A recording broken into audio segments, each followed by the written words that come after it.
Waa'ee jaalalaa goshoo onlaayinii irratti haasaa gabaabaa goona.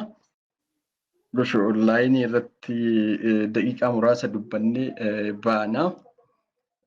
Sagaleen kan koo dhagahamaa jira? Yuutuubii irrattis feesbuukii irrattis laayiviin jira. Sheer gochaa jirtuumi? Namoonni dhufaa jiru. Daqiiqa 10 fudhannaa. Daqiiqa gabaabaa keessatti ergaa gabaabaa dabarsee bahuu barbaada. Dhimma goshoo onlaayinii. Goshoo onlaayiniin namoota hedduu fi gammachuu ta'eera. Namoota hedduuf immoo qoosaa fakkaateera. Maaltu dhugaadha? Maaltu soba? Maaltu wal fakkaata? Waan jedhu irratti yeroo gabaabaadhaa fi dhaamsa gabaabduu, dhaamsa qabatamaa, dhaamsa dhugaa ta'e dabarsuu waan barbaaduuf dhufe odeeffannoo qabatamaa wal hubachiisuu waan qabnuuf akkaataa yeroo keessa jirrullee nan hubadhaa, soomas akka ta'e nan hubadhaa, dhimma warra sooma qabus akka sooma jalaa hin tuqne akkasuma immoo haala yeroo keessa jirruu fi haala uummata keenyaa qeerroof qarreedha. Xiyyeeffannaan keessattuu qeerroof qarree ilaallata waan ta'eef sheer godhaatii namni hedduu akka dhagahu waan barbaadee fi kanaaf daqiiqaa muraasa turaara. Okay. Dhaamsa gabaabatti seenuu kan kootiin dura yeroon keessa jirrullee yeroo soomaatii kaan beela oolutti jira. Akkaataa amantii garaagaraatiin namoonni yeroo dhibee addunyaadhaaf sodaachisaa ta'e keessa jirrus waan ta'eef kaan karama amantii isaatiin waa kadhachaa jira waan ta'eef duraan dursatti rabbiin dhibee kanarraa hunda keenyaayyuu baraaree biyya keenyaafis naga godhee maatii keenyaafis hunda keenyaafuu naga godhee nagahaan gara umrii itti aanutti dhibee kana jalaa dabarreeti gara bara itti aanutti nagahaan ceeneeti hundi keenyayyuu nagahaan akka wal arginu hawwii fi abdii kan koo akkasuma immoo kadhaa kan kooti. Itti aanee immoo hundi keenyayyuu haalota ogeeyyii fayyaatiin akka sadarkaa addunyaattis akkasuma immoo akka sadarkaa biyyaalee keessa jirtanitti Ameerikaas ta'ee Awurooppaa, Awustiraaliyaa, Suud Arabiyaa, Itoophiyaa keessatti ogeeyyiin fayyaa mootummoollee naannoodha dhibee hatattamaa fi akkasuma immoo dhibee tasaa yeroo ammaa addunyaa kana mudatee uummata addunyaadhaa akka baala mukaatti harcaasaa jiru kana irraa of eeggannoo barbaachisaa akka goonuu fi namoonni hundinuu karaa danda'ameen dhiibbaa godhaa jiran, uummata akeekkachiisaa jiran, uummata wajjin turaa, uummata wajjin of eeggannoo uummataaf kennaa jiran wajjin nuti immoo akka nama dhuunfaatti yoo ogeessa taane immoo akka ogeessaatti yoo mootummaa taane akka nama aangoo qabutti uummata keenyaaf obboleeyyiiwwan keenya immoo akkaataa ittiin dandamachuu danda'anii fi akkaataa ittiin baraaramuu danda'an irratti waan dandeenye gochuu qabnaa. Jalqaba irratti of baraaruudha, maatii baraaruudha. Of baraaruun, maatii baraaruun, hiriyyaa baraaruun akkasuma immoo naannoo baraaruun, biyya baraaruudha waan ta'eef of baraaruudhaaf of eeggannoo barbaachisaa ta'e gochuun dirqama waan ta'eef hundi keenyayyuu waan danda'ame gochuu irratti of eeggannoo dandeenyu irratti karaa dandeenyuun of eeggannoo barbaachisaa taasisuu irratti nagaa fayyaadhaan bara itti aanu dabarree wal arginee waliin jiraachuudhaa fi akkasuma immoo goshoo onlaayinii kana kan kaayyeffannee xiyyeeffannee finnee fi uummanni keenya biyya jirurraa bakka jirurraa obboleeyyan isaa yookiin immoo fira isaa yookiin immoo oromummaa isaatiin biyya jirurraa waliif firoomee hariiroo jireenyaa waliin ijaarrachuu akka qabu yaadameeti kan qophaa'e waan ta'eef yoo jiraanne hariiroo kana waliin ijaaranna waan ta'eef akka jiraanneeti yeroo itti aanutti wal arguu dandeenyu hariiroo waliin ijaarrachuu dandeenyu irratti obboleeyyan keenya waan gochuu danda'an hundinuu hundi keessanuu hariiroo akka waliif of eeggannoo ofiifis waliifis hiriyyaafis jaalallee keessaniifis abbaa warraa keessaniifis haadha warraa keessaniifis daa'imman keessaniifis naannoo keessanii fi akkasuma immoo akka biyyaattis naannoo keessa jirtu keessatti akka of eeggannoo barbaachisaa gootan isinii dhaamaati.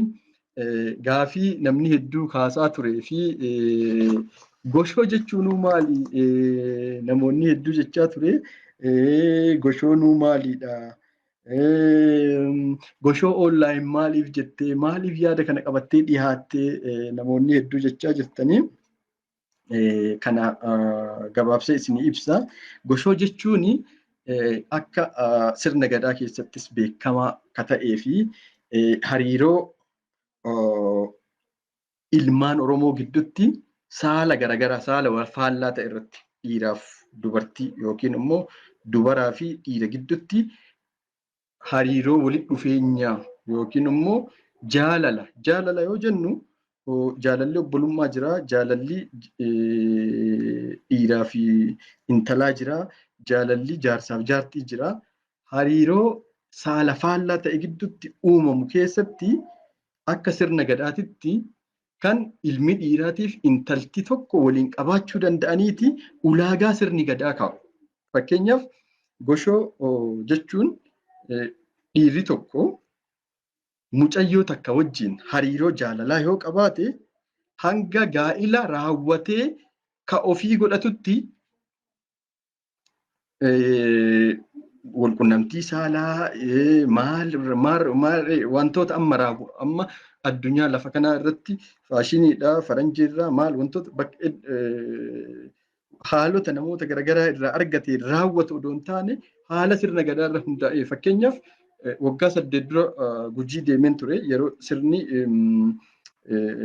gadaadha aangoo walitti dabarsu abbaan gadaa 74 dabarsu moo 75 dabarsu keessatti dubartii teenya aadaa deebisii dhiira keenya aadaa deebisii jedhaati maanguddoonni dhaadannoodhaan yeroo daandii dabarsaa turantu ture jechuudha. Na yaadachiisuu danda'u hiriyyoonni kan koo ijoollee waliin deemne lataan fa'aa gammadaa olaanaa warroonni yeroo san achitti argamne jechuudha. Kana jechuun dhiirri tokko dubartii tokko wajjin walqunnamtii saalaa maaliif wantoota garaagaraa wantoota adda addaa raawwatu odoo hin taane jaalallee ta'aniiti hiriyyaa dhugaa ta'anii waliin jiraatu gaafa barbaachisaa ta'ee argame. Gosa odoo hin taane obboleessa odoo hin taane obboleettii odoo hin taane akkasuma immoo hariiroo walitti dhufeenya gosummaatiin wantoota waliin qabanne namni tokko wal fuudhuu danda'a jedheeti hawaasni naannoo sanii maatiin itti amanee yoo jedhe immoo jireenya waliin ijaaratu jechuudha.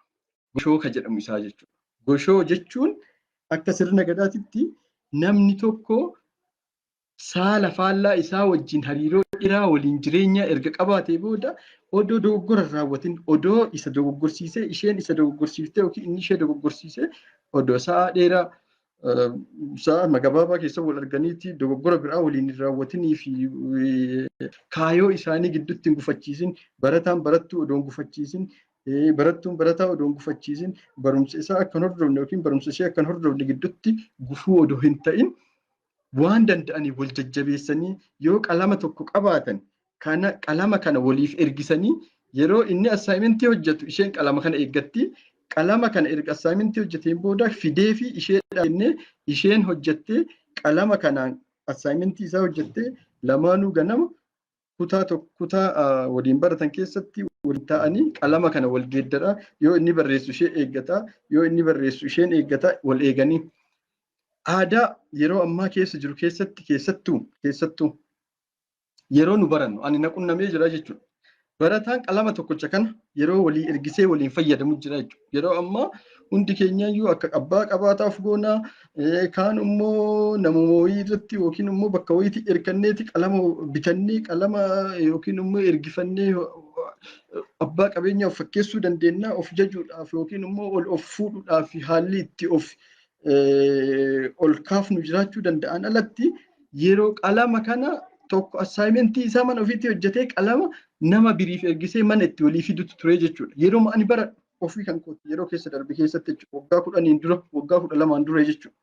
Kanaaf yeroo ammaa kanatti qalama kana naa ergisi yoo jedhame akka waan biraatti ilaalama yookiin immoo qalama kana naa fidi yoo jedhame akka waan biraatti ilaalama. Qarshii tokko naa kenni qalama ittiin bitadha yoo jedhame akka waan biraatti ilaalamu keessa haa jiraannuyyuu malee aadaan dhufni aadaan keessa guddanne. Kana jechuun rakkina keessa dabarresan akkuma jiru itti fufsiisuu qabna odoo hin taane rakkina keessa dabarresan akka faayidaa wayiitti waan qalama naa ergifteef dhimma biraatiif itti fayyadamuu danda'u hin qabu jechuudha.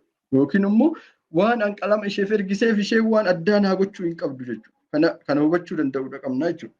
Sirna goshoo keessatti qalama kana waan ishee ergiseefi isheen akka faayidaa biraa wayii naa kennuu qabdutti eeguu irraa hin qabu jechuudha. Kanaaf wal gufachiisuu hin qabnu. Ijoollee shamaraa ciccimtuu hedduu haalli kun gufachiisee kadhatti hambise hedduutu an ofii kan kooti qabeeku waan jedhaniif.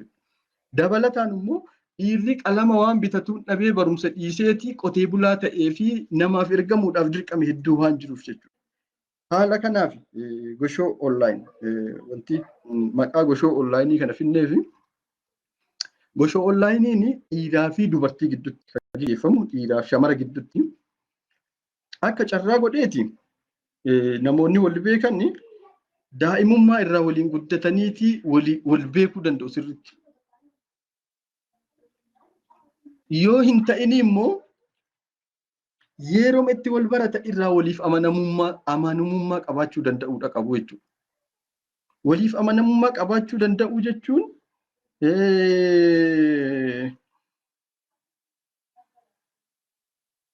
iftoominni jiraachuu danda'u qaba jechuudha.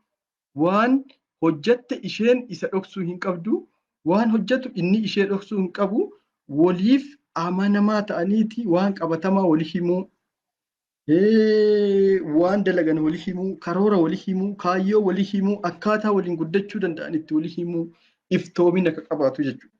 Adeemsi goshoodha waliin mari'atanii waan qaban walii qoodanii akka qalama isiniin jedhe kana fa'a yoo rakkatan rakkina waliin bahanii yoo jiraatan waliin jiraatanii yoo rakkoon biraa isaan mudatanis waliin mudatu jechuudha. Kun hariiroo walitti dhufeenya aadaa uummata keenya keessatti jalqabumarraa sirna gadaa keessa jalqaba yeroo sirni gadaa dhufe irraa waliin dhufe waan ta'eef aadaan kun kan itti fufuu danda'uudha qabu jechuudha. Hawwaa ishee beekuuf waan ishee dhiyaadhuuf ishee waan qalamaan bitattu hin qabneef ishee akka dhimma biriif itti fayyadamuu barbaadutti ilaalamuu danda'uudha qabu jechuudha. Waan qalama biteefiif isheen faayidaa biraa waan biraa naa gochuutti ilaalamuu hin qabu jechuudha. Goshoo jechuun waan aniif isheen Oromoo taaneef Oromummaa keenyaaf wal danda'ennee wal gargaaruudha jechuudha. Achi booda adeemsa ishee itti deemtu dandeettii isheedhaa, bifa isheedhaa, hojii isheedhaa, kaayyoo isheedhaa erga hubadhee booda ishee kaadhimachuudhaaf itti deemu jechuudha. Kaadhimaaf. Goshoo onlaayiniin kaayyoo biraatiif hin dhufne.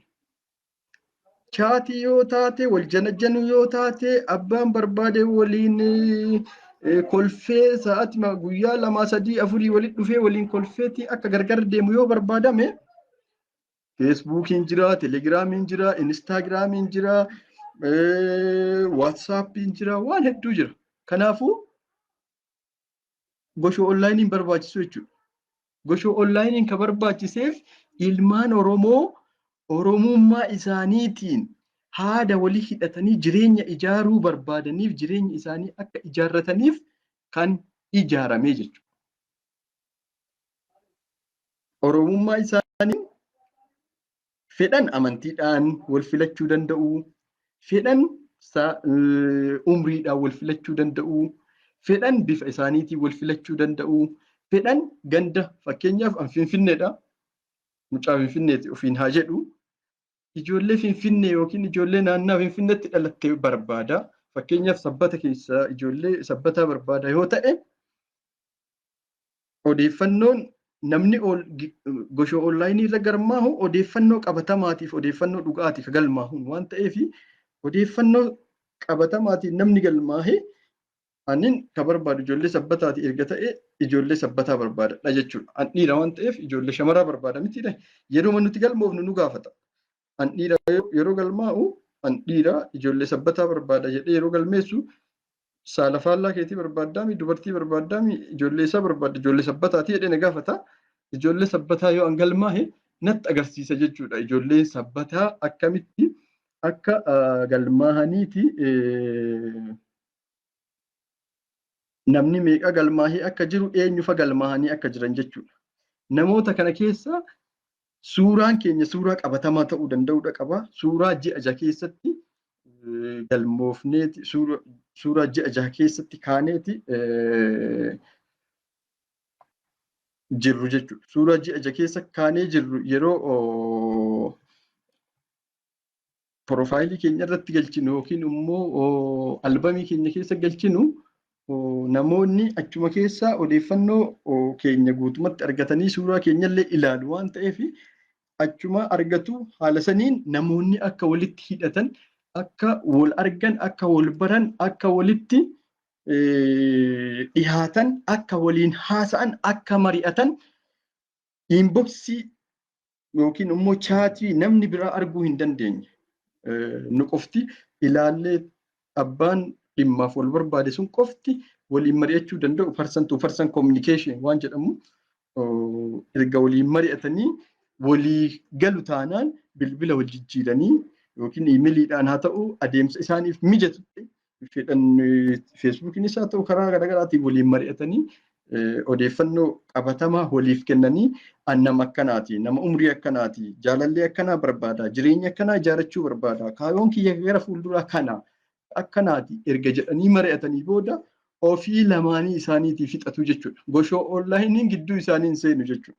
Maaliif kaayoon kenna gidduu seennee biizinesii biraa hojjechuu ati waan kana gootiif ati mallaqa akkanaa goota ati kana kafaltaa ati kana kafaltaadhaan ammatti diriirii biraa keessa seenna odoo hin taane hariiroo gidduu jara keenyaatti ilmaan Oromoo biyyoota garaagaraa jiran yeroo ammaatitti USA dursaa jira. Namoonni baay'ee galmaa'an keessaa namoota gara 150 galmaa'an keessaa USA sadarkaa olaanaa qabateera.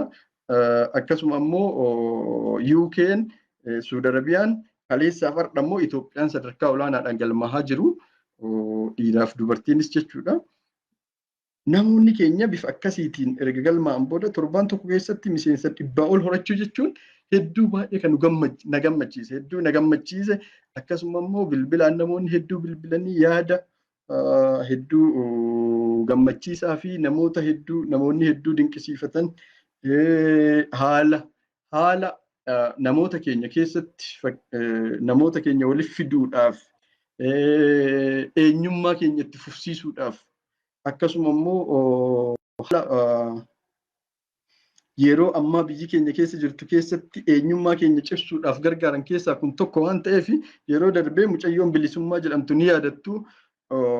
Oromoon Oromummaa isaaniitiin eenyummaa isaanii ijaaruu keessatti mana isaanii keessatti akkamitti akka ijaaramuu danda'u irratti yaada isheen kenniteef Habashaa akkamitti akka duulaa turte ni yaadattu. Kun immoo tooftaa ittiin uummata keenya walitti hiinu waan ta'eef bakka jirtanii haala jirtan keessa kamiin keessattuu wal hubachiiftanii waliif hirtanii wanti hubatuu danda'uudha qabdan dhimma kana hanga faayidaa isaa fi miidhaa isaa gargar baaftanii hubattanitti dhimma mallaqa kamiinuu irraa bilisa ta'een OICtiin mallaqa barbaachisaa ta'e dhimma kanaaf kavareejii barbaachisaa ta'e kavar godheera jechuudha. Mallaqa keenyaan nuti kavar godheera jechuudha kara OICtiin. Hangam haa ulfaatu iyyuu wanti eenyummaa ofii abbaa qabeenyummaa ofii cimsuudhaan hin jiru waan ta'eef kanaaf jecha ammaaf kafaltiin barbaachisu tokko hin jiraatu jechuudha. Gaafa namoonni faayidaa isaa hubataa dhufanii jireenya isaa ijaarataa deeman maybe siistemni kun itti fufuu qabaa hariiroo uummata keenyaa cimeeti namoonni keenya biyya fedhan haa jiraatan. Kaan Ameerikaa haa jiraatu, kaan Awustiraaliyaa haa jiraatu, kaan Suudi Arabiyaa haa jiraatu, kaan Itoophiyaa haa jiraatu, kaan Keeniyaa haa jiraatu bakkuma fedhe hariiroo walitti dhufeeti wal ilaallatee wal kaadhimachuudhaa qaba. haa qabaatu itti haa fufu dhimmi kun jennee murteessine kafaltii muraasa akkaawuntii keessan ittiin isin wal baruu dandeettanii siistemni akkatti fufuuf gochuu dandeenya. Alatti har'atti bilisaan kabarka godheeru OICT jechuudha. Mallaqa ganaatiin kabar goone isiniin jechuuf hin barbaachisaa miti. Mallaqa guddaas miti waan xiqqoodhaan wanta kabar ta'e waan ta'eef jechuudha. Inni dabalataa faayidaan isaa nama keessa gadi bu'ee xiinxallee fi akkasuma immoo nama ijaarsa eenyummaa irratti waan tokko hojjechaa jiruuf yoo xiyyeeffannee ilaalle hangam akka ta'e tilmaamuun salphaadha. Isa amma asitti anaalisisii kennuun barbaadu wanti akka naaf gootan barbaadu tokko goshoo.afaanoromoo.com ka jedhu weebsaayitii of danda'e ka akkaawuntii keessa irra banattaniiti namoota barbaaddanii wal qunnamuu dandeettanii asuma feesbuuk peejii kanarratti isiniif gadhiisa. Isa walii firuudhaan namoota naannoo keessan jiru hubachiisuudhaan wanti namatti tolu hedduun namni keenya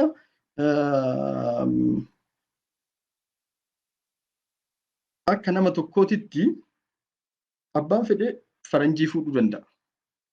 Abbaan fedhe habashaa fuudhuu danda'a. Abbaan fedhe akka faranjii fuudhuu qofa osoo hin taane abbaan fedhe nama itti ta'eef araba fuudhuu danda'a. Nama namummaa isaatiin fuudhuu danda'a. San irratti mormii tokko hin qabu. Abdisaan illee ta'ee goshoo onlaayiniin jechuudha. Wanti na hubachuu danda'uu qabdan. Garuu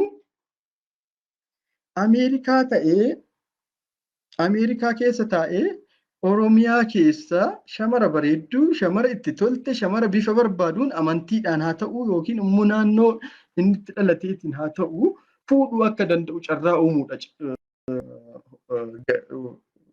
Goshoo onlaayiniin kaa'uu biraatii miti jechuudha.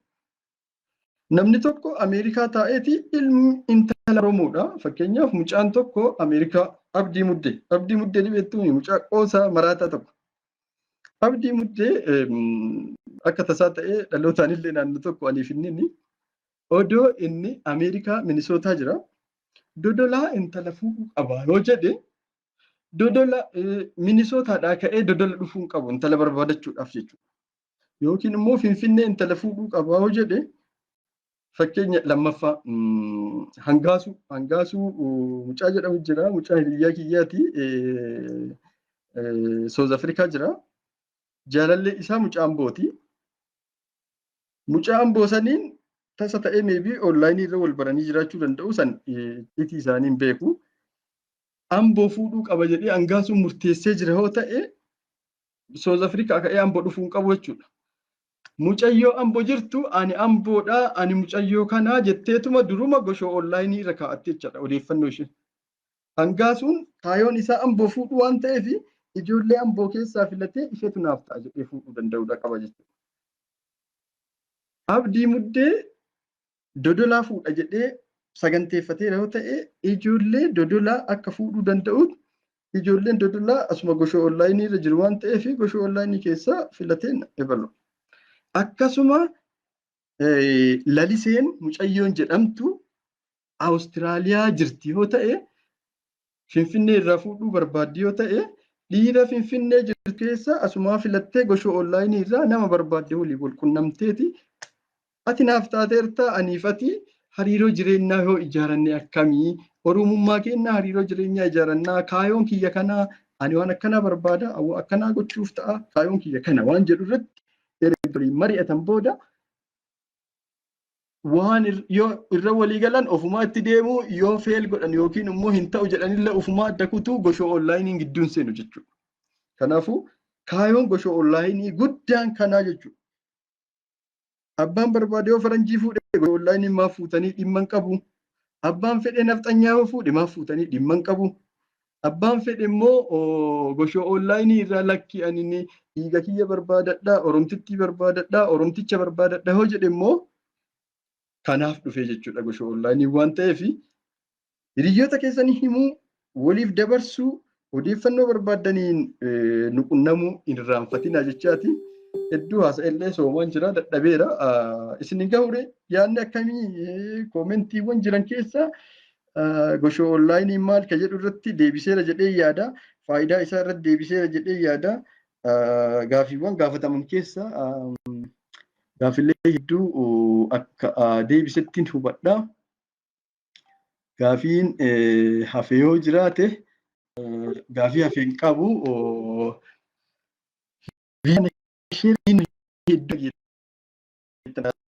Goshoo koomentii irratti illee yoo barbaadan kunoo as biraa galmaa'uu dandeettu. Kunoo koomentii jala barreessaan jira.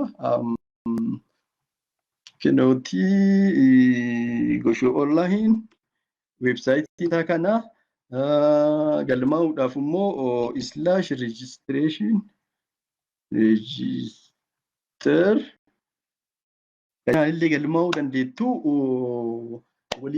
Walitti himaa waliif dabarsaa. Kuni salphatti ilaaluu dandeettu. Dhimma Oromoof Oromummaa ijaaruuti. Dhimma bakka jirtanii abalu akkasii akkanaa jettaniiti iddoo garagaraatitti olii gadi ilaaluu dhiiftanii Oromtichaaf Oromtitti akka wal ilaallattan gochuuti waan ta'eef haala salphaa ta'een yeroo gabaabaa keessatti immoo moobaayilaanis moobaayil appilikeeshiniidhaanis weebsaayitiin silaa qophaa'ee gara xumuraa irra jira. Xiqqooma waan tokko xiqqoo sirreessutu nu hafa. Kana yeroo gabaabaa keessatti xumurra jedheedha. Akkasuma Oromtichaa fi Oromtittiin goshoo irraa walitti dhufaniiti waan gaarii nuuf uumtanii jettanii akka nu galateeffattanitti shakkii hin qabu. Yoo odoo hin yaadin yookiin immoo dogoggoraan haasaa isin mufachiisuu fi haasaa namatti hin tolle dubbadhee jiraadhe afwan dhiifama jechaati isin bira bahuuf ta'a. Gaafiiwwan dhufaa jiran haala salphaadhaan waan deebi'anii jiran natti fakkaata.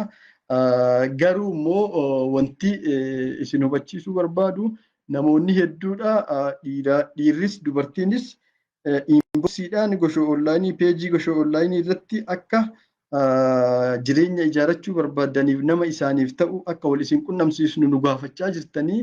Kana ebalu wal qunnamaa jennee addatti isin gaafachuu odoo hin taane wal isin qunnamsiisuu odoo hin taane dura weebsaayitii irra galmaa'uu qabdanii jechuudha. Weebsaayitii irra erga galmooftanii booda nama isiniif ta'u irra deebi'ee isin hima. Nama isiniif ta'u feetan amantiidhaan, feetan bifaan, feetan umriidhaan, feetan immoo naannoo dhalootaatiin, feetan immoo magaalaadhaan, feetan immoo an Oromummaan barbaada Oromummaan ka fedhe naannoo fedhe amantii fedhellee haa ta'u yoo jettan namni galmaa'u hundinuu weebsaayitii amma kaa'aa jirru kana jalatti galmaa'a waan ta'eef weebsaayitii kana irratti kaa'ama waan ta'eef meembarii keessa yoo seentanii tartiiba isaa isiniif gadhiisuu danda'a. Meembarii isaa keessa seentanii meembarii jechuun namni galmaa'e hundinuu listi ka jalatti ta'u jira. Yoo barbaachisaa ta'e amantiidhaan warri musliima qofa jettanii yoo sarchi gootani namoota musliimaa jala galmaa'an. Yoo ani dhiira jedhee yoo galmaa'e yoo an sarchi godhu dubartii qofa naa baha jechuudha. Maaliif dhiirri dubartii akka barbaadutu hubatama jechuudha siistema keessatti. Yoo dubartii ta'e dhiiraan akka wal baruu barbaaddutu yaadama yookiin immoo hubatama waan ta'eef dhiiratu sarchi keessa bahaa fi barbaachisaniin argachuu dandeettu. Yoo hin taane immoo miseensa keessa seentaniiti nama isiniif ta'u haala barbaadanii ulaagaa hedduu fakkeenya nama sigaaraa xuuxu yoo jiraate an sigaaraa xuuxa jedhee galmaa'uu danda'uudha qaba jechuudha. Namni kamiyyuu odeeffannoo asirra galma irra deebi'ee isin hima. Namni kamuu weebsaayitii kanarra galmooftanii odeeffannoo sobaatiin galmaa'uun tasuma hin danda'amu jechuudha. Yeroo muraasaa turuu dandeettanii alatti isin haqnaa akkaawuntii keessan ni haqnaa jechuudha. Odeeffannoo sobaatiin namoota galmaa'an. Odeeffannoo dhugaatiin galmaa'uun dirqama. Maaliif Oromummaa fi Oromiyaa keessaa nama jireenya kan koo ijaarachuu barbaada jedhe qofatu dhufa. Namni sobeeti galmaahuu barbaadu yookiin immoo sobeetii chaat gochuu barbaadu janajjanuu barbaadu yookiin immoo sobeetii namoota gargaraatiin wal baruu barbaadu feesbuukiin jira, tiwiiteriin jira, inistaagiraamiin jira, telegiraamiin jira, waatisaapiin jira, iimoon jira, maaliin jira garas deemuu danda'a jechuudha. Goshoo onlaayinii irratti ka galmaahuu danda'u nama odeeffannoo qabatamaa odeeffannoo sirrii qofa dhiyeesse qofatu goshoo onlaayinii irra tura jechuudha. Amma yeroo jalqabaatiif dogoggoraan galmaahuu dandeenya waanuma maqaa sirriidha maqaa kiyya jenneeti maqaa barbaachisaa ta'e garuu itti fufuu hin dandeetta yeroo gabaabaan booda akkaawuntii keessan ni haqnaa jechuudha. Maaliif nuti akkaawuntii sobaatiin akkaawuntii kijibaatiin akka as irratti wal shawwadamu yookiin immoo akka wal sobamu tasuma hin hayyamnu jechuudha. Seera keenya dubbisaa jalqaba irratti yeroo akkaawuntii banannu akka seerri dubbifamu seerri goshoo onlaayinii irratti akkamitti akka websaayitii kana maneej goonu sirritti keenyee jirra jechuudha. Namni tokko odeeffannoo sobaatiin galmaaha yoo ta'e yeroo muraasaaf yeroo jalqaba galmaahuuf turuu danda'a. Yeroo gabaabaa booda akkaawunticha ni haqna guutumatti.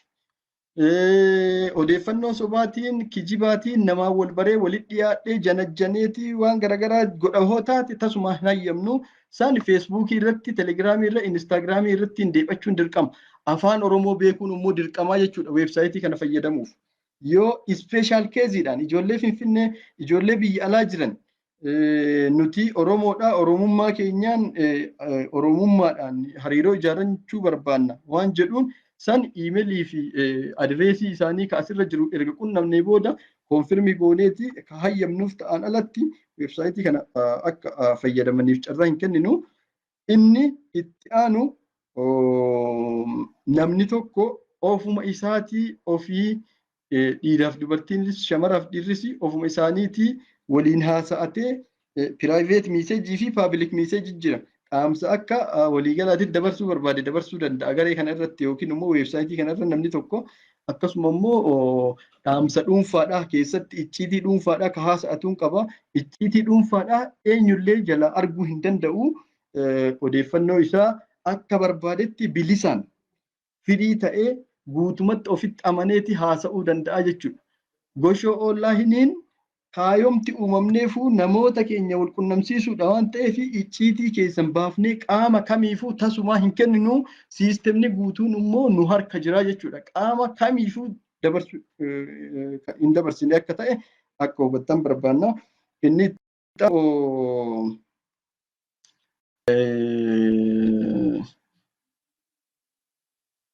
yeroodhaa fi suuraa barbaaddan haga barbaaddan galarii keessa yookiin kuusaa suuraadhaa suuraa hedduu kaa'achuu dandeettu jechuudha. Namni ilaalee bareeti akka isinii wal baruu danda'u suuraa barbaaddan hanga barbaaddan kaa'achuu dandeettu yeroodhaaf. Yeroo muraasa booda siistemni keenya yoo suuraan kanutti baay'ataa deemu ta'e amma fakkeenyaa fi guyyaa 4-5 keessattuu iyyuu suuraan gara 1000 ol galeera waan ta'eef humna keenya ol yoo ta'u taate suura baay'ina isaa daangessuu dandeenya. Alatti ammatti haga barbaaddaa akka ol kaa'achuu dandeettan bilisa gooneerraa isa hubachuu danda'uu qabdanii. Garuu odeeffannoon sobaa tasuma akka hin galmoofne barbaanna. Haala kanaan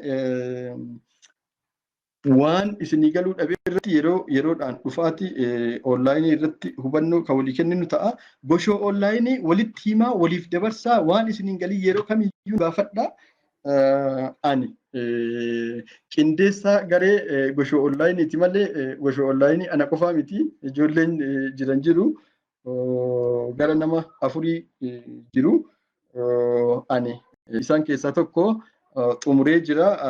Ulfaadhaa galatooma baay'ee naasa'ee haga naasa'uun barbaanne ture. Goshoo onlaayinii waliif dabarsuun irraanfatina. Kaayoon goshoo onlaayinii kana namoonni nu jajjabeessaa jirtan miidiyaawwan iyyaafannoo kana irratti nu qunnamaa jirtan odeeffannoo jiru kana erga hubattan booda barbaachisaa taanaan miidiyaa irratti waliin dubbachuu dandeenya. Ammaaf xumureen jira. Gaafiiwwan jiran deebisee jira. Fayyaa ta'a. Ulfaadhaa galatoomaa. Rabbi dhibee tanarra hunda keenyayyuu baraaree nama nagahaan walitti dhufee waliin taphatu haa godhuun abdii kooti. Jabaadhaan dhaamsa kooti an abdiisaadha. Oro ICT irraa ispoonsarri keenyallee Oro ICT dha. Fayyaa ta'aa, jiraadhaa, kabajamaa isiniin jechuu barbaada.